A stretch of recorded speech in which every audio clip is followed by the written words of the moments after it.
Hi hello welcome back to another video. ഇന്നത്തെ നമ്മളുടെ video എന്ന് പറഞ്ഞാലുണ്ടല്ലോ, കഴിഞ്ഞ ദിവസം ഞാൻ മീൽ പ്രപ്പിൻ്റെ വീഡിയോസ് ചെയ്ത സമയത്ത് കുറച്ച് പേര് എനിക്ക് സജസ്റ്റ് ചെയ്തിട്ടുണ്ടായിരുന്ന ഒരു വീഡിയോ ആണ്.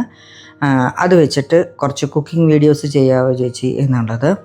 അപ്പം ഒരു 4 ബ്രേക്ക്ഫാസ്റ്റ് മെനു ഷെയർ ചെയ്തിട്ടുള്ള ഒരു വീഡിയോ ആണ് കേട്ടോ ഇത്. മൺഡേയ്സ് കൂടുതലും ഞാൻ ഈസി ആയിട്ടുള്ള ബ്രേക്ക്ഫാസ്റ്റാണ് കേട്ടോ സജസ്റ്റ് ചെയ്യാറുള്ളത്. ഇപ്പോൾ ബ്രെഡോ പുട്ടോ ഉപ്പുമാവോ അങ്ങനെ എന്തെങ്കിലുമൊക്കെ ആയിരിക്കും മൺഡേയ്സ് ഞാൻ പ്ലാൻ ചെയ്യാറുള്ളത്. അപ്പോൾ ഇന്നത്തെ ബ്രേക്ക്ഫാസ്റ്റ് ബ്രെഡാണ്. ബ്രെഡും എഗ്ഗും സോസേജും ഒക്കെ ഉണ്ട്. വേഗം പരിപാടി തീരും. ഒരു അരമണിക്കൂർ സമയമൊക്കെ എടുക്കുകയുള്ളൂ കേട്ടോ.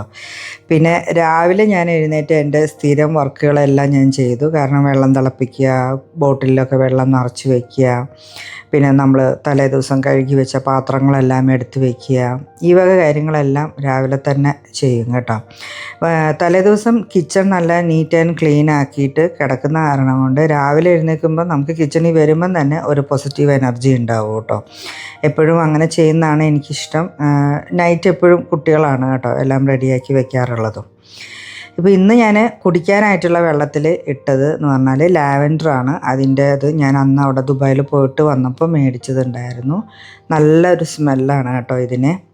അപ്പോൾ അതിൻ്റെ അകത്തോട്ട് കുറച്ച് ചൂടുവെള്ളം ഞാൻ ഒഴിച്ച് അത് അടച്ചു വെച്ചു. ഒന്ന് ചൂടാറിയതിന് ശേഷം കുടിക്കാമെന്ന് വിചാരിച്ചു കേട്ടോ. അപ്പോൾ രാവിലത്തെ ചായ ഇടലും അത് കുടിക്കലും പരിപാടികളും ഒക്കെ കഴിഞ്ഞ് ബ്രേക്ക്ഫാസ്റ്റ് ഉണ്ടാക്കലും ഞാൻ പറഞ്ഞല്ലോ അരമണിക്കൂറിൻ്റെ ഉള്ളിൽ ടപ്പെന്ന് പറഞ്ഞ് തീരും ഇത്. ഈ പാന് ൻ്റെ അകത്ത് ഞാൻ കൂടുതലും ഇതുപോലെ അപ്പം പിന്നെ എഗ്ഗ് ഇതുപോലെ ബുൾസൈ ആക്കി എടുക്കാനൊക്കെ ആയിട്ടാണ് കേട്ടോ ഞാൻ യൂസ് ചെയ്യാറുള്ളത്. ഒറ്റ ടൈമിൽ തന്നെ 5 മിനിറ്റ് കൊണ്ട് നമുക്ക് 4 എണ്ണമൊക്കെ റെഡിയായി കിട്ടും. ഇതിനകത്ത് അധികം ഐറ്റംസുകളൊന്നും ചേർക്കാറില്ല. സാധാരണ നമ്മൾ ചേർക്കുന്ന പോലെ തന്നെ ഉപ്പും കുറച്ച് കുരുമുളകും ചേർക്കും, അത്രയേ ഉള്ളൂ കേട്ടോ. ജസ്റ്റ് ഒരു 1 മിനിറ്റ് പോലും ഒന്ന് അടച്ച് വയ്ക്കില്ല. അതിൻ്റെ തീ ഒന്ന് ഓഫ് ചെയ്തിട്ട് അടപ്പ് കൊണ്ടൊന്ന് അടച്ച് വയ്ക്കുക. അപ്പോൾ ആ യോക്കൊന്ന് ജസ്റ്റ് കുക്കായി കിട്ടും. അത്രയേ വേണ്ടൂ ഇവിടെ. പിന്നെ ബ്രെഡ് ടോസ്റ്റ് ചെയ്യേണ്ട ചിലപ്പോൾ ബ്രെഡ് ടോസ്റ്റ് ചെയ്യും, ചിലപ്പോൾ ബ്രെഡ് ടോസ്റ്റ് ചെയ്യില്ല. ഇതിപ്പോൾ എൻ്റെ ടോസ്റ്റർ ഒന്ന് സർവീസിന് കൊടുത്തിരിക്കുക. അപ്പോൾ അത് കാരണം കൊണ്ട് ബ്രെഡ് ടോസ്റ്റ് ചെയ്യാതെയാണ് ഇന്ന് എടുത്തത്. പിന്നെ സോസേജാണ് ഉണ്ടായിരുന്നത്. സോസേജ് ഇവിടെ മാസത്തിലൊരിക്കലോ അല്ലെങ്കിൽ 2 മാസം കൂടുമ്പോൾ ഒരിക്കലൊക്കെയാണ് കേട്ടോ കുക്ക് ചെയ്യാറുള്ളത്. എനിക്കറിയാം സോസേജ് ഹെൽത്തിന് അത്ര നല്ല സാധനമൊന്നും അല്ല എന്നുള്ളത്. പക്ഷേ ഇവിടെ വല്ലപ്പോഴും ഒക്കെ മേടിച്ച് കുക്ക് ചെയ്യാറൊക്കെ ഉണ്ട് കേട്ടോ. പിന്നെ കട്ട് ഫ്രൂട്ടാണ്. എൻ്റെ ഒരുപാട് വീഡിയോസിൽ നിങ്ങൾ കാണുന്നതാണ്. ഇവിടെ ഫ്രൂട്ട്സ് ബ്രേക്ക്ഫാസ്റ്റിന് എപ്പോഴും ഉണ്ടാവും. അത് ചിലപ്പോൾ ബ്രേക്ക്ഫാസ്റ്റിൻ്റെ കൂടെ ആയിരിക്കും കഴിക്കുക, അല്ലെങ്കിൽ കുറച്ച് നേരം കഴിഞ്ഞിട്ടായിരിക്കും കഴിക്കുക.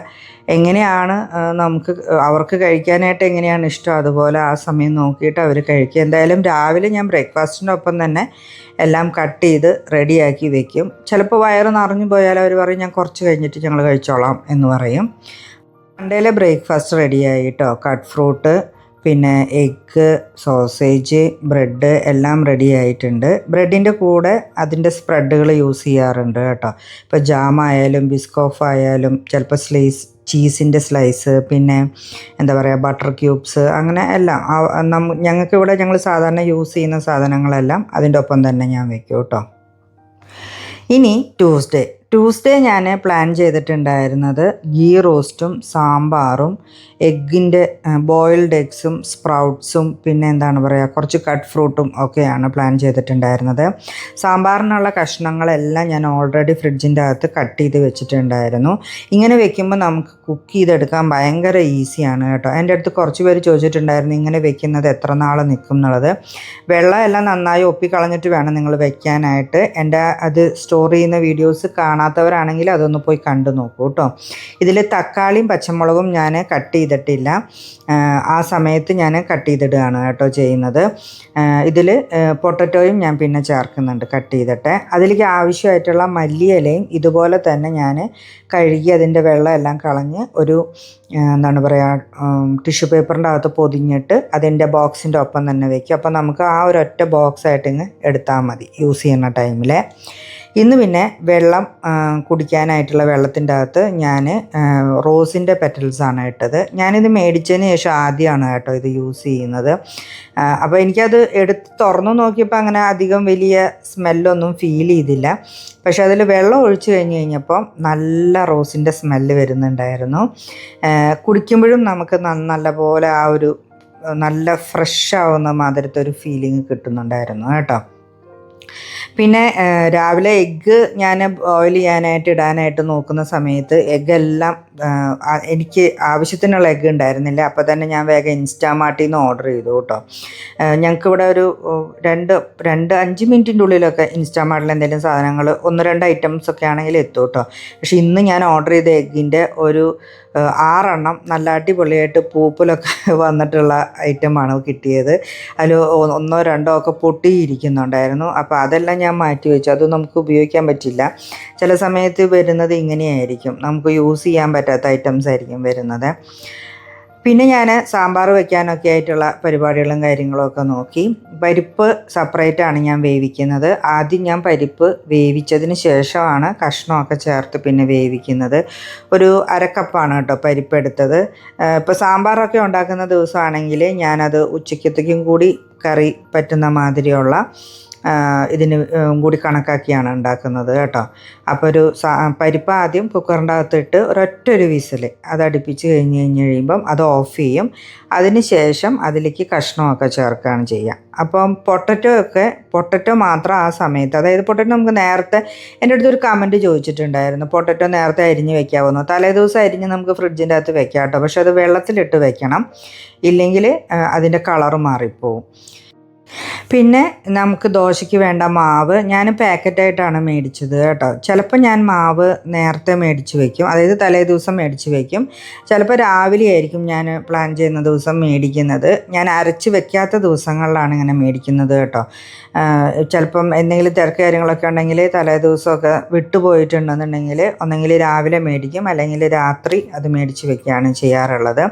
അതൊന്ന് തണുപ്പ് വിടാനായിട്ട് പാത്രത്തിലോട്ട് ഒഴിച്ച് വെച്ചു. ഇത് കണ്ടോ, പൊട്ടറ്റോ ഞാൻ ആ സമയത്താണ് ഇതുപോലെ എന്താണ് പറയുക പീസാക്കി ഇട്ടത് കേട്ടോ അതിൻ്റെ അകത്തോട്ട്. പരിപ്പ് കറക്റ്റ് ഒരു പകുതി വേവ്, അല്ലെങ്കിൽ പരിപ്പ് നമുക്ക് കറക്റ്റ് വേവിന് വേണം നമ്മൾ എടുക്കാനായിട്ട്. അപ്പോൾ ഈ കഷ്ണവും കൂടി ഇട്ടിട്ട് നമ്മൾ ഒരൊറ്റൊരു വിസിൽ മതി, അല്ലെങ്കിൽ ഇത് പീസ് ഒരുപാട് വെന്ത് പോവേ. പിന്നെ സവാളയ്ക്ക് പകരം ഞാൻ ചെറിയ ഉള്ളിയാണ് ഇടാറുള്ളത്, അതാണ് കൂടുതൽ ടേസ്റ്റ് കിട്ടുന്നത്. പിന്നെ അതിലിട്ട് ആവശ്യത്തിന് ഉപ്പ്, പിന്നെ ഒരു 2 ടേബിൾ സ്പൂൺ നിറയെ സാമ്പാർ പൗഡർ. ഈ വേകുന്ന സമയത്ത് നമ്മൾ ഒരു ഹാഫ് ക്വാണ്ടിറ്റി സാമ്പാർ പൗഡർ നമ്മൾ ചേർത്താൽ മതി. പിന്നെ ഞാൻ മാറ്റി വെച്ചിരുന്ന തക്കാളിയും മുളകും കട്ട് ചെയ്തിട്ട് അതിൻ്റെ അകത്തോട്ട് ഇട്ട് ചൂടുവെള്ളം ഒഴിച്ച് അടച്ചു വെച്ചു. ഒറ്റ വിസിൽ, ഞാൻ പറഞ്ഞതുപോലെ അത് മതി. അപ്പോൾ നമ്മുടെ വെജിറ്റബിൾസ് എല്ലാം കറക്റ്റ് പാകത്തിന് കുക്കായിട്ടുണ്ടാവും കേട്ടോ. പിന്നെ അതിലോട്ട് ചേർക്കേണ്ട പുളി ഞാൻ കുറച്ച് ചൂടുവെള്ളം ഒഴിച്ച് വെച്ചു കേട്ടോ, ഒന്ന് കുതിരാൻ വേണ്ടിയിട്ട്. ഇത് പുളി പിഴിഞ്ഞെടുക്കുമ്പം കുറച്ചും കൂടി അതിൻ്റെ പൾപ്പെല്ലാം കുറച്ചും കൂടി നന്നായിട്ട് കിട്ടുന്നത് ചൂടുവെള്ളത്തിൽ ഒഴിച്ച് വെക്കുമ്പോഴാണ്. അത് റെഡിയായി. മാവിലേക്ക് വേണ്ട ഉപ്പ് ചേർത്ത് ആവശ്യത്തിന് വേണ്ട വെള്ളവും ഒഴിച്ച് ഞാൻ കലക്കിയെടുത്തു. അത് കറക്റ്റ് പാകവും അതിൻ്റെ തണുപ്പ് നന്നായിട്ടൊന്ന് വിട്ട് വരണം, എന്നിട്ട് നമുക്ക് ദോശ ഉണ്ടാക്കുമ്പോഴാണ് കറക്റ്റായിട്ട് വരിക കേട്ടോ. കുക്കർ ഞാൻ തുറന്നു നോക്കി, കഷ്ണമെല്ലാം കറക്റ്റ് പാകത്തിനാണ് വെന്തിട്ടുള്ളത്.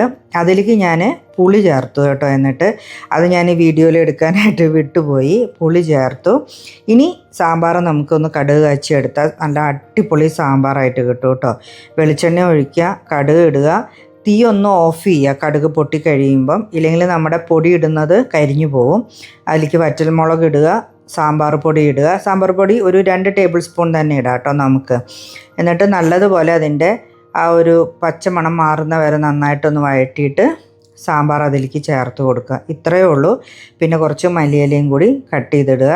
നിങ്ങൾ ഇങ്ങനെയാണോ സാമ്പാർ വെക്കുന്നതെന്ന് എനിക്ക് അറിഞ്ഞൂടാ, ഞാൻ ഇങ്ങനെയാണ് ചെയ്യാറുള്ളത്. വളരെ ഈസി ആയിട്ടുള്ള മെത്തേഡാണ്, നല്ല ടേസ്റ്റിയാണ്. കടുക് കാച്ചുമ്പോൾ കുറച്ച് സാമ്പാർ പൊടി ഒന്ന് ചേർത്ത് നോക്കണം, നമ്മുടെ സാമ്പാറിൻ്റെ ടേസ്റ്റേ മാറിപ്പോവും. അടിപൊളി സാമ്പാറായിട്ട് കിട്ടും കേട്ടോ.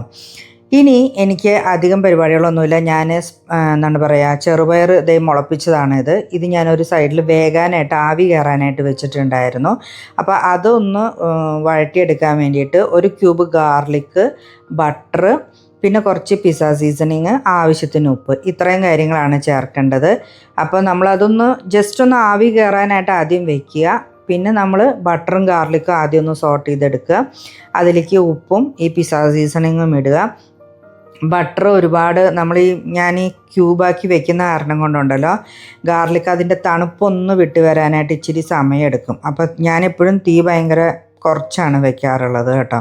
അത് ജസ്റ്റ് ഒന്ന് മൊരിഞ്ഞ് വരുമ്പം നമുക്ക് ഉപ്പും സീസണിങ്ങും ഒക്കെ ചേർത്താൽ മതി. അത് കഴിഞ്ഞ് അതിലോട്ട് ആ സ്പ്രൗട്ട്സ് ഇടുക. അത് കഴിഞ്ഞിട്ട് അതിപ്പോൾ എന്തായാലും അതെ, ഇപ്പോൾ നമ്മൾ മുതിരയൊക്കെ മുളപ്പിച്ചതാണെങ്കിലും അല്ലെങ്കിൽ മിക്സ്ഡ് ആയിട്ടുള്ളത് കിട്ടും, നമ്മൾ വീട്ടിൽ തന്നെ നമുക്ക് മുളപ്പിക്കാൻ പറ്റും. കഴിഞ്ഞൊരു വീഡിയോയിൽ ഞാൻ പറഞ്ഞിട്ടുണ്ടായിരുന്നു കടലയൊക്കെ ഞാൻ ഇതുപോലെ കുതിർത്തിട്ട് ഞാൻ ഫ്രിഡ്ജിൻ്റെ അകത്ത് നേരത്തെ എടുത്ത് വെക്കാറുണ്ടെന്നുള്ളത്.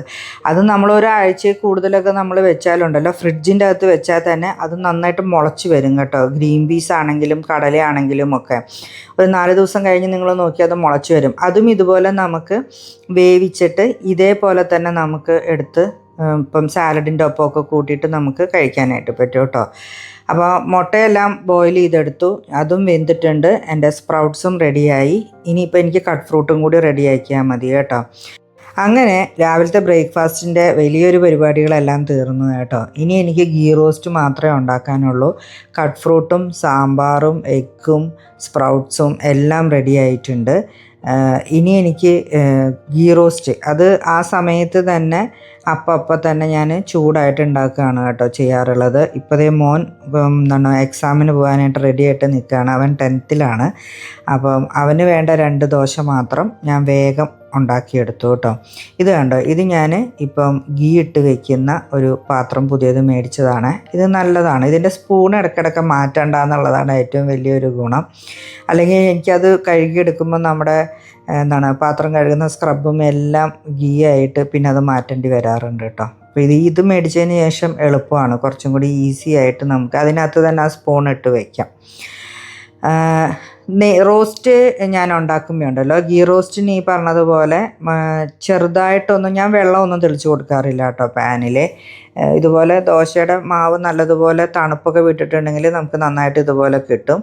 പിന്നെ അതിൻ്റെ പുറത്ത് ഗീ ഇട്ട് കൊടുത്ത് നന്നായിട്ടൊന്ന് മൊരിഞ്ഞ് വരുമ്പം ചിലപ്പോൾ അപ്പുറം ഇപ്പുറം ഒക്കെ മറിച്ചിടും, എന്നിട്ട് അത് വയ്ക്കും. ഇങ്ങനെയാണ് ഗീ റോസ്റ്റ് ഉണ്ടാക്കാറുള്ളത് ഇവിടെ. ഇത് കഴിക്കുന്ന സമയത്താണ് ഇവിടെ കൂടുതൽ, അപ്പം തന്നെ ഉണ്ടാക്കും. അപ്പോൾ നല്ല ചൂടിന് കഴിക്കും. ചൂടിന് കഴിച്ചില്ലെങ്കിൽ തണുത്ത് പോയി കഴിഞ്ഞാൽ ഇത് ഭയങ്കര കട്ടിയായിട്ടിരിക്കും, അല്ലെങ്കിൽ ഇതിങ്ങനെ ഭയങ്കര സോഗി ആയിട്ട് കിടക്കും. അപ്പം നല്ല ക്രിസ്പായിട്ട് നമുക്ക് കഴിക്കണമെന്നുണ്ടെങ്കിൽ അപ്പം തന്നെ ഉണ്ടാക്കി കഴിക്കുന്നതാണ് നല്ലത്.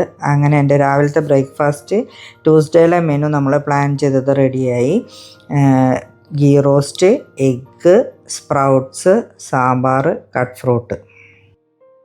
ഇനി നെക്സ്റ്റ് ഡേ വെനസ്ഡേക്ക് വേണ്ടി ഞാൻ പ്ലാൻ ചെയ്തിട്ടുണ്ടായിരുന്നത് പൂരി, ചന്ന മസാല, ചിയ പുഡിംഗ് വിത്ത് ഫ്രൂട്ട്സ് ആണ്. അതിന് വേണ്ട കടല ഞാൻ ഒരു 2 ദിവസം മുമ്പേ കുതിർത്ത് വെള്ളമെല്ലാം കളഞ്ഞ് ഫ്രിഡ്ജിൻ്റെ അകത്ത് സ്റ്റോർ ചെയ്തിട്ടുണ്ടായിരുന്നു കേട്ടോ. കുതിർത്ത കടലയിൽ ചെയ്യുന്നതിൻ്റെ അളവാണ് കേട്ടോ ഞാൻ പറയുന്നത്. ഒരു 2 കപ്പ് കടല നമ്മൾ അളന്നെടുക്കുക. ബാക്കി കടല ഞാൻ വേറൊരു ദിവസം കറി ഉണ്ടാക്കാൻ വേണ്ടി ഫ്രിഡ്ജിൻ്റെ അകത്തോട്ട് തന്നെ തിരിച്ച് വെച്ചു കേട്ടോ. നമ്മൾ ഈ സാധനങ്ങൾ തിരിച്ച് വെക്കുമ്പോൾ ഉണ്ടല്ലോ അതിൽ ടിഷ്യൂ പേപ്പർ ഒന്ന് മാറ്റി പുതിയതൊന്ന് ഇട്ട് കൊടുത്തു കഴിഞ്ഞാൽ അത് കുറച്ച് നാളും കൂടിയും കേടുകൂടാണ്ട് നല്ല ഫ്രഷായിട്ട് തന്നെ ഇരിക്കും കേട്ടോ. അതിപ്പോൾ ഏത് വെജിറ്റബിൾ ആണെങ്കിലും നമ്മളങ്ങനെ ചെയ്യുന്നതാണ് നല്ലത്. ഇനി ഈ കടലയ്ക്ക് വേണ്ട കാര്യങ്ങൾ എന്തൊക്കെയാണ്, അതായത് നമ്മളിത് പ്രഷർ കുക്കറിലാണ് വേവിക്കുന്നത്. വേവിക്കുമ്പോൾ എന്തൊക്കെ സാധനങ്ങളാണ് ഇടേണ്ടതെന്നുള്ളത് ഞാൻ പറയാം. ഒരു ബേ ലീഫ്, ഒരു ക്യൂബ് ബട്ടർ, കുറച്ച് ഉപ്പ്, മഞ്ഞൾപ്പൊടി. അത് നമ്മുടെ ഏകദേശം ഒരു കണക്ക് വെച്ചിട്ട് നമ്മളങ്ങ് ഇട്ടാൽ മതി. ഒരു 1/2 ടീസ്പൂൺ ഉപ്പും ഒരു 1/4 ടീസ്പൂൺ മഞ്ഞൾപ്പൊടിയും ചേർത്തിട്ട് നമ്മൾ പ്രഷർ കുക്കറിൽ ഒരു 2 വിസിൽ വന്നിട്ട് നമ്മളൊന്ന് അടച്ച് വയ്ക്കുക. ബാക്കിയുള്ള അത് ആ ചൂടിനിരുന്ന് വെന്തോളും കേട്ടോ. ആവശ്യത്തിന് വെള്ളം ചേർക്കണേ. വെള്ളം ചേർത്തിട്ട് നമ്മളതൊന്ന് വേവിക്കാൻ വയ്ക്കുക. ഇനി നമുക്കിതിലേക്ക് ചേർത്ത് അരച്ചെടുക്കേണ്ട ഒരു അരപ്പ് ചെയ്യണം. അതിലേക്ക് വേണ്ടി എന്തൊക്കെ ചേർക്കുന്നതെന്ന് നോക്കാം. ഒരു ക്യൂബ് ബട്ടർ, പിന്നെ പട്ട, ഗ്രാമ്പു, ഏലക്ക, തക്കോലം ഉണ്ടെങ്കിൽ അതും കൂടി ചേർക്കാവേ. നമ്മളിത് അരയ്ക്കുന്ന സമയത്ത് ഈ മസാലയെല്ലാം നമ്മൾ മാറ്റുവേ. കുറച്ച് സൺഫ്ലവർ ഓയിലും കൂടി ഇതിൻ്റെ അകത്ത് ചേർക്കണം. പിന്നെ നിറയെ ഒരു 2-3 പിടി സവാള നന്നായിട്ട് നമ്മൾ ചിക്കൻ കറിക്കൊക്കെ അരിയില്ലേ അതുപോലെ അരിഞ്ഞ് വെച്ചത് നമ്മൾ ചേർക്കുക. ഇത് ഞാൻ നേരത്തെ അരിഞ്ഞ് ഫ്രിഡ്ജിൻ്റെ അകത്ത് വെച്ചിരുന്നതാണ് കേട്ടോ. ഒരു ബോക്സിൻ്റെ അകത്ത് നമുക്കിങ്ങനെ അരിഞ്ഞ് വെക്കുന്നുണ്ടെങ്കിൽ എളുപ്പത്തിന് പെട്ടെന്ന് കറിയൊക്കെ റെഡിയാക്കി എടുക്കാവേ. ആവശ്യത്തിന് ഉപ്പും കൂടി ചേർത്തിട്ട് നന്നായിട്ട് നമ്മളൊന്ന് വഴറ്റിയെടുക്കുക. വഴറ്റിയെടുത്ത് കഴിഞ്ഞതിന് ശേഷം അതിൻ്റെ അകത്തോട്ട് കുറച്ച് കാഷ്നട്ട്, അതൊരു 5-6 cashew nut, 1 cube garlic, 1 cube ginger. ഇത് ഞാൻ നേരത്തെ അരിഞ്ഞ് ക്യൂബാക്കി ഫ്രിഡ്ജിൻ്റെ അകത്ത് വെച്ചിരുന്നതാണ്. അതിനകത്ത് കുറച്ച് ഉപ്പും ഓയിലും കൂടി ചേർത്ത് വെക്കുകയാണെങ്കിൽ കുറച്ചും കൂടി നാളത് കേടുകൂടാണ്ട് ഫ്രിഡ്ജിൻ്റെ അകത്ത് ഇരിക്കും കേട്ടോ. അപ്പോൾ അതെല്ലാം കൂടി ചേർത്ത് നന്നായിട്ട് വഴറ്റുക. പിന്നെ ഒരു തക്കാളി, അതായത് ഞാൻ വലിയൊരു തക്കാളിയാണ് എടുത്തത്, ചെറുതാണെങ്കിൽ 2 തക്കാളി എടുക്കുക. എന്നിട്ട് അതും അരിഞ്ഞത് ചേർക്കുക. നല്ലതുപോലെ ഒന്ന് വഴറ്റിയെടുക്കുക. കുറച്ചൊരു ബ്രൗൺ കളറായി വരുമ്പം നമ്മൾ അതിനകത്തോട്ട് കുറച്ച് ചൂടുവെള്ളമോ തണുത്ത വെള്ളമോ എന്താണെന്ന് വെച്ചാൽ നമ്മളത് ചേർത്തിട്ട് അത് നന്നായിട്ട് വേകാനായിട്ട് വെക്കണം. ഈ സാധനങ്ങളെല്ലാം നമുക്കിത് പേസ്റ്റാക്കി എടുക്കേണ്ടത് കൊണ്ട് നന്നായിട്ട് അരഞ്ഞു വരണം കേട്ടോ. വെള്ളം വറ്റുന്നത് വരെ വെക്കണേ. ഇനി ഞാൻ പൂരിക്ക് വേണ്ട മാവ് കുഴച്ചു. അത് ഞാൻ ഈ ഫുഡ് പ്രോസസ്സറിലാണ് കുഴച്ചെടുക്കാറ്. ചപ്പാത്തിക്കാണെങ്കിലും പൂരിക്കാണെങ്കിലും ഒക്കെ ഇങ്ങനെ തന്നെയാണ് കുഴച്ചെടുക്കാറ് കേട്ടോ. അതിലേക്ക് ആവശ്യത്തിന് സൺഫ്ലവർ ഓയിലും ഉപ്പും ചേർത്തിട്ട് ജസ്റ്റ് ഒന്ന് അടിച്ചെടുത്ത് കഴിഞ്ഞാൽ നമുക്ക് മാവ് കുഴഞ്ഞ് കിട്ടും കേട്ടോ. നല്ല സോഫ്റ്റായിട്ട് കിട്ടുകയും ചെയ്യും. നമുക്ക് കൈകൊണ്ട് കുഴച്ച് കഷ്ടപ്പെടേണ്ട കാര്യമൊന്നുമില്ല. ഒരു 2-3 മിനിറ്റിൻ്റെ ഉള്ളിൽ അടിപൊളി നല്ല സോഫ്റ്റായിട്ടുള്ള മാവ് കിട്ടുവേ. പിന്നെ പൂരി വറുത്തെടുക്കാനായിട്ടുള്ള എണ്ണ ഞാൻ ചൂടാവാനായിട്ട് വെച്ചു. അപ്പം തന്നെ ഉണ്ടാക്കുമ്പം ഇങ്ങനെ ഞാൻ കുഴച്ച് നേരത്തെ ഫ്രിഡ്ജിൻ്റെ അകത്ത് വെക്കാറില്ല കേട്ടോ മാവ്. നമ്മുടെ കടല ഒരു ഭാഗത്ത് അടിപൊളിയായിട്ട് വെന്ത് റെഡിയായിട്ട് ഇരിപ്പുണ്ട്. നമ്മളുടെ അപ്പുറത്ത് അരയ്ക്കാനുള്ള പേസ്റ്റ് അതും റെഡിയായിട്ടിരിക്കുന്നുണ്ട്. പൂരിക്കുള്ള എണ്ണ ഞാൻ ചൂടാവാൻ വെച്ചിട്ടുണ്ട്. ഇനി എനിക്ക് ഇതിൻ്റെ ഈ മസാല ഉണ്ടല്ലോ, ഇതെല്ലാം ഞാൻ നേരത്തെ പറഞ്ഞില്ലേ, ഇത് മാറ്റിയിട്ടേ നമ്മൾ അരയ്ക്കാൻ പാടുള്ളൂ, ഇല്ലെങ്കിൽ അത് വേറെ ഒരു ടേസ്റ്റായി പോകും കേട്ടോ. അതിൽ നമ്മളിട്ട ഗ്രാമ്പു, ഏലക്ക, പിന്നെന്താണ് തക്കോലം ഇടുന്നുണ്ടെങ്കിൽ അത്, പട്ട, ഇതെല്ലാം നമ്മളൊന്ന് മാറ്റിയിട്ട് ഒന്ന് പേസ്റ്റാക്കിയിട്ട് അരച്ചെടുക്കുക. ഇനി നമുക്ക് കുഴച്ച് വെച്ച മാവ് പൂരിയുടെ സൈസിൽ നമുക്ക് പരത്തിയെടുക്കാം കേട്ടോ. എണ്ണ ചൂടാവാനായിട്ട് വെച്ചിട്ടുണ്ട്. ഞാൻ നേരത്തെ ചൂടാവാൻ വെക്കും കേട്ടോ. ഇരുമ്പിൻ്റെ ചട്ടി ആയതുകൊണ്ട് ചൂടായി വരാനായിട്ട് കുറച്ച് സമയം എടുക്കും. അപ്പോൾ ഞാൻ ഇപ്പോൾ കഴിച്ചിട്ട് പോകാനായിട്ടുള്ളവർക്ക് വേണ്ടി പെട്ടെന്ന് കുറച്ച് ആദ്യം ഒരു 1-2 പൂരിയാണ് ഞാൻ ഉണ്ടാക്കിയെടുത്തത്. പരത്തി വെച്ച സാധനം എടുത്ത് എണ്ണയ്ക്കകത്തോട്ട് ഇട്ടു. അതൊന്ന് അരിപ്പക്കയിലോ അങ്ങനെ എന്തെങ്കിലും ഉണ്ടെന്നുണ്ടെങ്കിൽ നമ്മളൊന്ന് ഇങ്ങനെ അമക്കി കൊടുത്തിട്ടുണ്ടെങ്കിൽ അത് നന്നായിട്ട് കൊമളച്ച് വരും കേട്ടോ. നല്ല പപ്പടം ഇങ്ങനെ പൊന്തി വരില്ലേ, അതുപോലെ നന്നായിട്ട് അത് വരും.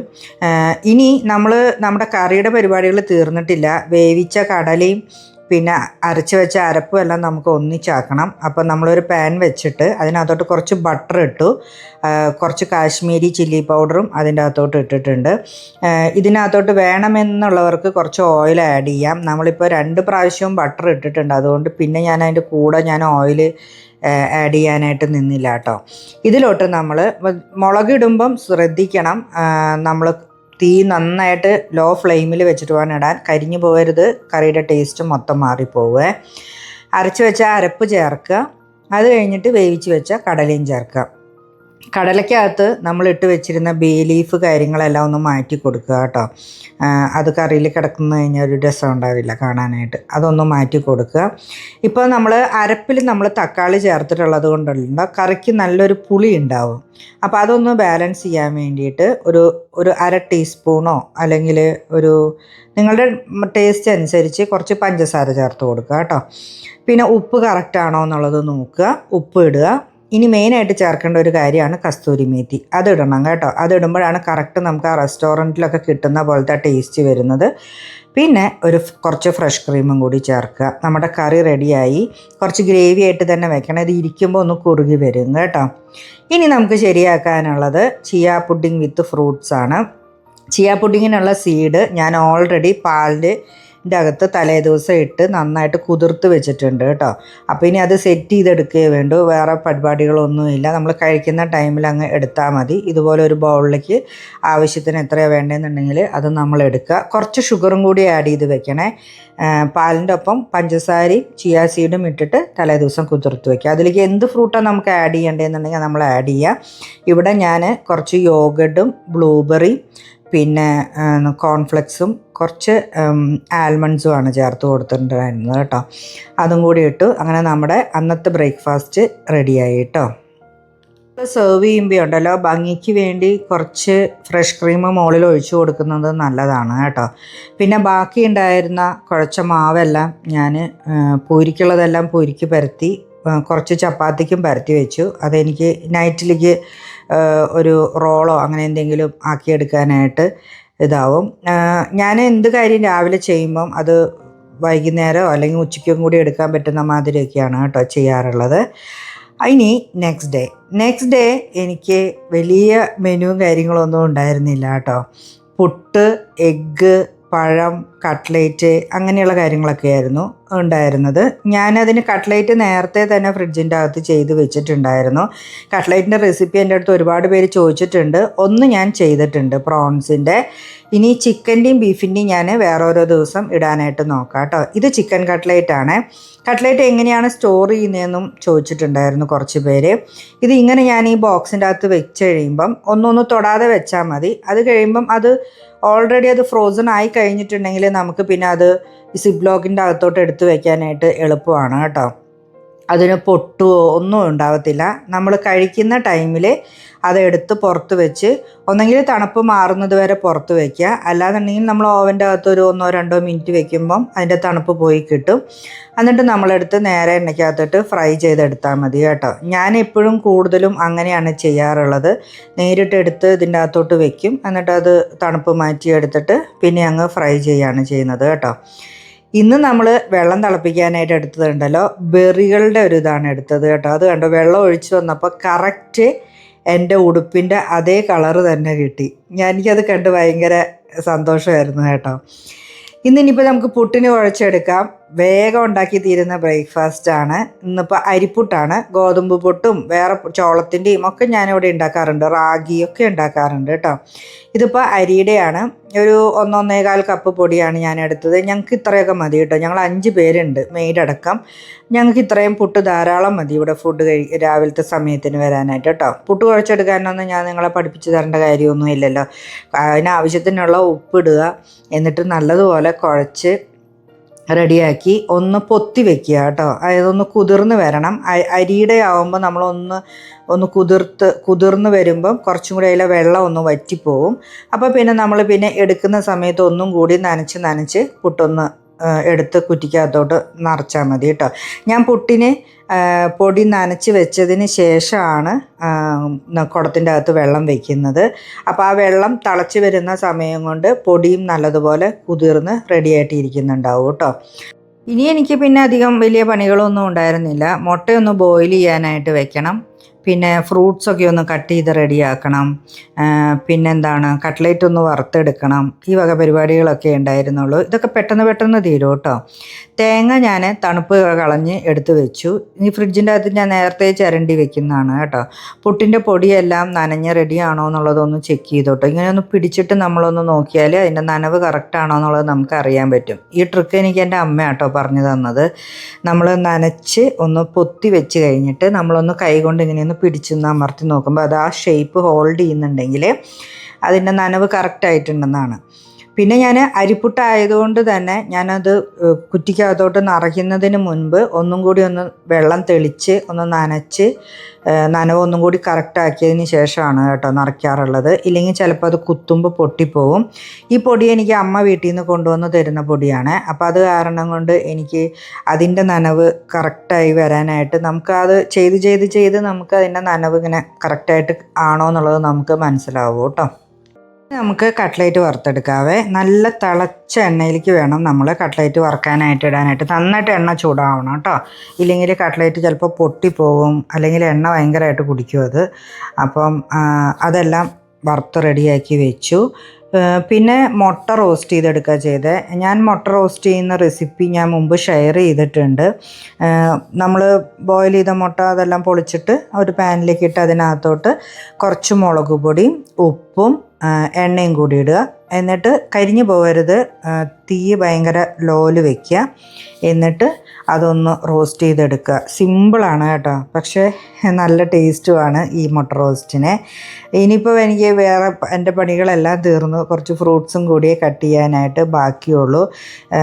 ഞാൻ ഇപ്പോൾ ഈ വാട്ടർ മെലനും അല്ലെങ്കിൽ പപ്പായ ഇതൊക്കെ കട്ട് ചെയ്തിട്ട് ബാക്കി പകുതിയൊക്കെ ആണെന്നുണ്ടെങ്കിൽ അത് നേരെ ഫ്രിഡ്ജിൻ്റെ അകത്തോട്ട് കയറ്റും കേട്ടോ. ഇതെല്ലാം തണുത്ത് കഴിക്കുന്നതാണ് കുറച്ചും കൂടി ടേസ്റ്റ്. അപ്പം അതെല്ലാം ഫ്രിഡ്ജിൽ നിന്ന് എടുത്ത് ഞാൻ പുറത്ത് വെച്ചിട്ടുണ്ടായിരുന്നു, അതെല്ലാം കട്ട് ചെയ്ത് റെഡിയാക്കി. കുറച്ച് അവക്കാഡോ ഉണ്ടായിരുന്നു, അത് അധികം നേരം ദിവസം വെച്ചാൽ അത് കേടായി പോകുമെന്ന് കണ്ടപ്പോൾ അതും ഞാൻ കട്ട് ചെയ്ത് റെഡിയാക്കി കേട്ടോ. അപ്പം എൻ്റെ ഇന്നത്തെ മെനു റെഡി ആയിട്ടുണ്ട്. അപ്പോൾ ഒരു 4 ദിവസത്തെ ബ്രേക്ക്ഫാസ്റ്റിൻ്റെ കാര്യങ്ങളാണ് ഞാൻ ഇന്നത്തെ വീഡിയോയിലൂടെ ഷെയർ ചെയ്തത്. നിങ്ങൾക്ക് ഇങ്ങനത്തെ വീഡിയോ ഇഷ്ടപ്പെടുമെന്ന് ഞാൻ വിചാരിക്കുന്നു. ഇഷ്ടപ്പെട്ടിട്ടുണ്ടെന്നുണ്ടെങ്കിൽ നിങ്ങൾ കമൻറ്റിൽ എന്നെ അറിയിക്കുക. അപ്പോൾ ഇന്നത്തെ വീഡിയോ ഇഷ്ടമായെങ്കിൽ ലൈക്ക് ചെയ്യുക, ഷെയർ ചെയ്യുക, സബ്സ്ക്രൈബ് ചെയ്യാത്ത ആൾക്കാർ സബ്സ്ക്രൈബ് ചെയ്യുക. അപ്പോൾ അടുത്ത നല്ല നല്ല വീഡിയോസുമായിട്ട് നമുക്ക് കാണാം.